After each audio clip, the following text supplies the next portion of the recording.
parler du bilan du PLIB 2020.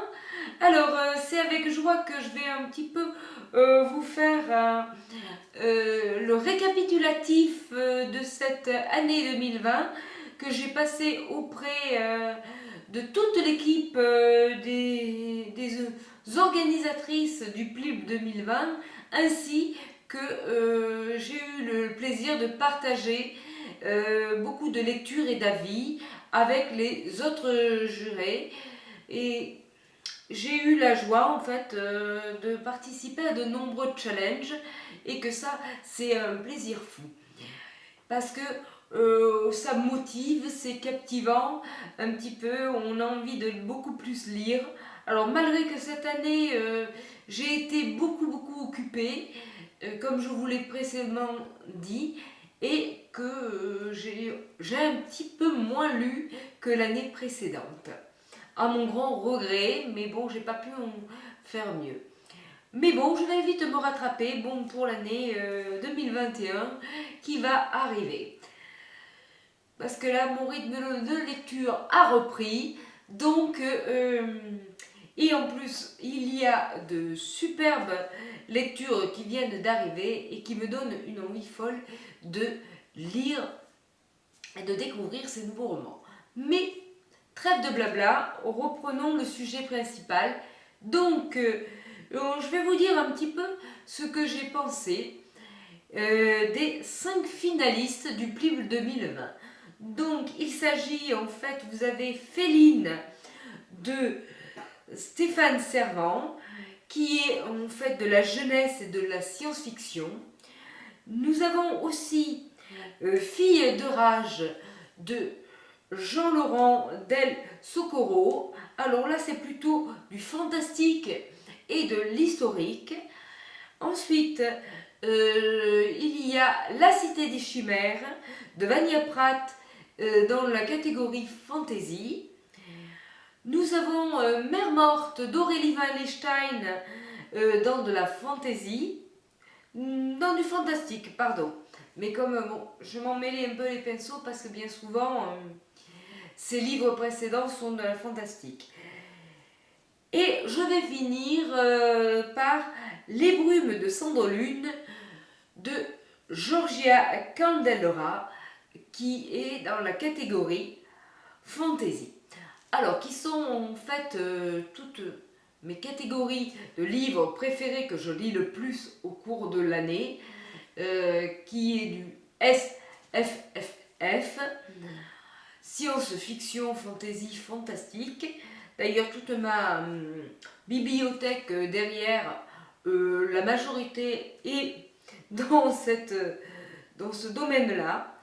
J'adore l'imaginaire, le fantastique, le fantasy, la créativité, enfin bon, ça fait partie de ma vie au quotidien. Alors là, en fait, toute cette année, j'ai pu découvrir de belles lectures qui m'ont fait découvrir de nouveaux auteurs que je n'aurais pas découvert si je n'avais pas participé à cette belle aventure. Alors, j'ai beaucoup aimé Féline de Stéphane Servan, en fait, qui est une histoire très prenante, captivante, où il y a beaucoup de mouvements et il y a beaucoup d'émotions à travers de cette histoire, où en fait ces jeunes filles sont petit à petit, en fait, elles voient leur vie changer en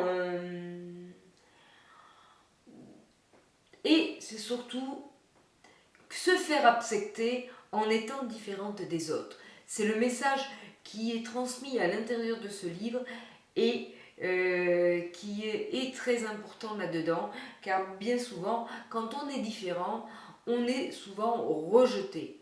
C'est ce que j'en ai tiré de ce livre et qui est très dur parce que bien souvent, quand vous êtes différent, surtout dans le cadre du sujet principal du livre, on est souvent épié, on a de la moquerie. Quand c'est beaucoup plus sérieux, il y a après des gens qui veulent vous examiner et au lieu de vous laisser en paix et vous apporter des solutions, ça vous apporte que des problèmes. Voilà. Donc j'ai bien aimé en fait la plume de l'auteur, de Stéphane Servant, ainsi que ce livre qui m'a beaucoup plu. Voilà, je vous ai mis l'image là-haut, alors que j'ai lu en e-book et que je remercie pleinement les maisons d'édition de nous avoir offert tous ces e-books qu'on a pu profiter au cours de l'année. Et que ça a été très gentil. Alors là, en fait, dans tous les livres que je vais vous citer, je vais avoir qu'un livre en papier. Les 4 autres sont des e-books. Voilà, j'espère que vous le comprendrez et que vous m'en voudrez pas trop. Donc, c'est un livre pour lequel que j'ai beaucoup aimé et que je n'ai pas vu du tout l'histoire passée, vous vous ennuyez pas du tout une seconde. Ensuite, donc, nous avons La Cité des Chimères de Vania Pratt, et qui est en fait tout à fait une histoire très différente dans le domaine de la fantasy, alors qu'on est beaucoup plus dans de la magie, donc une jeune fille qui découvre un petit peu ça. Il y a vous suivez deux héroïnes en fait, qui ont complètement une personnalité différente, mais qui sont obligées vont devoir obligées s'allier pour un petit peu mener cette quête et cette mission ensemble. Je vous en dis pas plus. Alors j'ai bien aimé quand même ce livre. J'ai préféré une d'entre elles par rapport à l'autre. Donc c'est ce qui m'a un petit peu plu dans ce livre, que j'aurais peut-être pas lu. Donc c'est une auteure qui m'a plu de découvrir et que donc j'ai découvert hier qu'il y aurait la suite bientôt, je crois dans le cours de l'année 2021 qui paraîtrait. Alors, je veux dire, ça m'a beaucoup plu. J'ai pas vu non plus le livre a été un peu plus long à passer. Bon, ça c'est quand je crois que les chapitres étaient un peu plus longs et que moi, quand j'ai des chapitres toujours qui sont un peu plus longs à lire, eh ben, le livre passe moins vite. À savoir pourquoi, ça c'est quelque chose, un dilemme que j'arrive pas à résoudre. Parce que bien souvent, les livres ne sont pas plus longs que d'autres, mais c'est peut-être au niveau psychologique que ça se passe. Ensuite, je vais dire, j'avais déjà lu Mère morte d'Aurélie Wallerstein. Alors là, dans le fantastique, c'est vraiment un livre qui m'a beaucoup plu, qui parle de nature, de mort, que si la mer n'existait plus. Et c'est un livre qu'il ne faut pas trop en dire pour le découvrir. Je vous recommande de lire ce livre qui m'a énormément plu. Donc, le voici. Que j'avais beaucoup aimé la couverture, qui est d'ailleurs très belle, qui parle d'elle-même d'ailleurs. Donc pour vous lire un petit peu le résumé, puisque j'ai le livre, mer et océan ont disparu, l'eau s'est évaporée, tous les animaux marins sont morts, des marées fantômes déferlent sur le monde et charrient des spectres avides de vengeance, requins, dauphins, baleines, arrachent l'âme des hommes et la dévorent. Je vous en dis pas plus, il y a encore une partie, mais je sais que certains d'entre vous veulent toujours une petite part de mystère, donc je ne vous spoilerai pas plus l'histoire. Mais c'est un livre que j'ai dévoré, comme d'ailleurs tous les livres de l'auteur que j'ai lu. Voilà, alors c'est quand même un petit beau bébé, aux éditions Scrinéo, et que je vous recommande à 100%. Nous avons Les Brunes donc, de Cendres de Lune de Georgia Caldera, qui est une histoire donc dans le domaine de la fantaisie, dans l'imaginaire, qu'il y a des personnages, on retrouve un petit peu un personnage dans l'imaginaire, je crois que c'est des fées, comme c'est l'un des premiers livres que j'ai lu. Alors c'est un livre que j'ai eu un petit peu du mal quand même à rentrer dans l'histoire. Il y a certaines parties de l'univers que j'ai bien aimé et d'autres qui ont été très sombres que j'ai eu du mal à accrocher à cette histoire. Il y a la suite qui est déjà parue, mais je ne l'ai pas encore lue et je ne sais pas trop si je vais la lire ou pas. Donc on verra quand elle sortira, je crois, en poche, ou si je le tombe sous ma main, je lirai un petit peu la suite. Mais c'est l'un des livres que j'ai eu un petit peu du mal à accrocher. Donc ça, qu'est-ce que vous... Et ensuite, nous avons en fait un livre qui est en...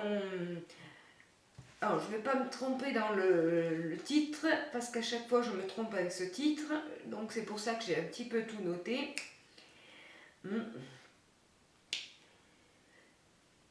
Qui est en fait « Je suis fille d'orage » de Jean-Laurent Del Socorro, qui est un livre qui parle de... qui est la guerre de sécession. Alors, qui est un livre qui parle de tout ce qui est historique. Et là, c'est pas trop en fait, quand il y a tout ce côté-là, j'ai eu un petit peu du mal à me plonger dans cette histoire-là. Et malgré la plume qui était très belle, c'est pas trop le genre d'histoire que je lis habituellement. J'ai eu un peu le plaisir quand même à le découvrir, mais le livre a été assez long pour moi à finir. Car tout ce qui est historique, tout ce qui est un petit peu guerre, j'ai un petit peu du mal. Autant j'aime la violence dans certains domaines, que dans d'autres, j'ai un petit peu du mal à m'intégrer dans l'univers que l'auteur a créé. Voilà. Donc voilà, je vous ai fait un petit peu le bilan de cette année. J'ai bien aimé participer aux lectures communes et dialoguer avec les autres jurés des livres qu'on était en train de lire en commun. Et participer à tous ces nombreux challenges que je remercie encore une fois les organisatrices de nous avoir proposé au cours de l'année. Donc malheureusement on n'a pas eu une année comme les autres à cause du Covid-19 et qui nous a un petit peu privés des salons. Bon, moi ça ne m'a pas fait, on va dire, une grande différence pour moi, car j'habite dans le sud et en habitant dans le sud, j'ai pas beaucoup de salons dans le coin. Il faut toujours que j'aille faire des kilomètres et des kilomètres pour faire des salons. Donc la plupart du temps, je préfère garder mes économies et m'acheter des livres avec ce budget-là au lieu d'aller à ces salons. Depuis que je veux aller au salon du livre de Paris qui se situe en mars, eh ben, depuis que j'ai décidé de m'accorder un petit peu ce petit plaisir, voilà, le Covid-19 a frappé et du coup j'ai été obligée de reporter ce projet pour peut-être, on va dire, l'année prochaine. On verra un peu, j'espère que ce problème va se résoudre et qu'on va trouver enfin des vaccins pour, on va dire, soigner tous ces gens et trouver une solution. Donc, j'ai eu le plaisir de participer en tant que juré tout le long de cette nouvelle année. Je vais pouvoir vous annoncer avec plaisir qui a gagné cette année, qui a remporté le prix du PLIB de 2020. Donc, c'est une auteure que j'aime beaucoup et qui est dans mes auteurs préférés et que j'ai le plaisir de vous dire que c'est en fait Aurélie Wallerstein de Le Dieu et l'Oiseau, Mère Morte et bien d'autres livres qu'elle a aussi écrits, qui a remporté le PLIB 2020, que je la félicite pleinement. J'espère la rencontrer un jour dans un futur salon. On verra un peu si j'ai la chance bientôt. Et bravo donc prix que Aurélie a remporté cette année. Je croisais les doigts l'an dernier pour qu'elle remporte ce prix, mais ça ne devait pas être en 2019, mais en 2020 qu'elle devait le remporter. Comme quoi, des fois, les choses, quand la destinée doit se passer ainsi, elles ne doivent pas se passer autrement. Donc, félicitations. Ensuite, donc, je vais pouvoir vous annoncer que je ferai partie aussi du PLIB 2021. Je me suis reinscrite en tant que juré. Je continue l'aventure aux côtés des organisatrices du PLIB. Je me suis un petit peu posé la question par rapport, pas au livre, mais plutôt à ma vie, au quotidien. Est-ce que ça allait être simple, pas simple? Puisque bon, moi vous savez que j'ai des fois un petit peu d'autres passions qui se greffent au cours.